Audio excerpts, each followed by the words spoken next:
Salam semua, kita bertemu lagi dalam reaction drama berseri di Mamku episod ke-39. So jom kita tonton.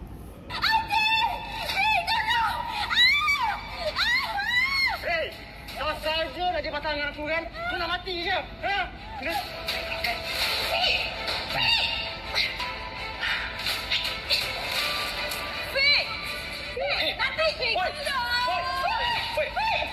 Kau nak aku? Kau nak kau nak mati?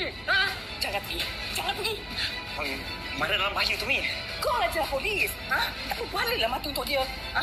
Belum tentu nak kahwin dengan Fik lah. Ha? Mai, nak kau polis. Kau kuat lah. Aku juga dia. Tolong, Maya. Fik, tolong.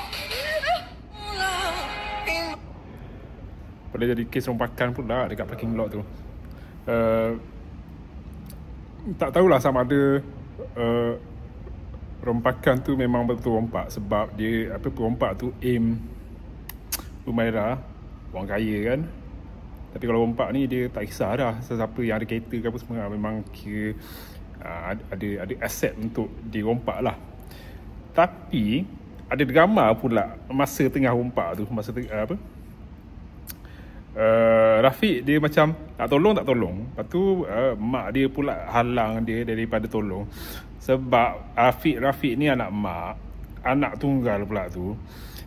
Kalau apa-apa jadi kat Rafiq, tak adalah siapa lagi tempat Zabedah nak bergantung, nak mengadu semua.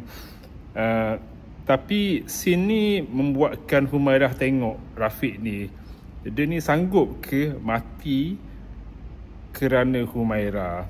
Adakah dia betul-betul nakkan Humairah? Kalau Budin kat situ dah lama Budin terus selamatkan Humairah, dia tak ada fikir panjang dah. Tapi sebab ada mak si Rafiq ni, mak Rafiq ni pun dah make a scene lah, buat drama dekat situ. Tak baloi menyelamatkan Humairah. Saat mak dia kata lagi Humairah ni belum pasti nak kahwin dengan Rafiq. Dahlah Humairah tu status isteri orang. Jadi kalau Humairah dengar dialog tu, memang dia Humairah dengar dialog tu, lepas tu Rafiq tak tolong dia, termakan kata ibu dia ke, memang Humairah rasanya tak akan terima lah Rafiq lepas tu. Sama ada scene rompakan tu adalah set up, maksudnya Humairah set up scene rompak tu nak tengok kesetiaan Rafiq, sama ada dia pilih dia atau mak dia. Itulah teori saya lah. Korang rasa pula macam mana bila tengok scene ni? Kita jumpa lagi. Sekian.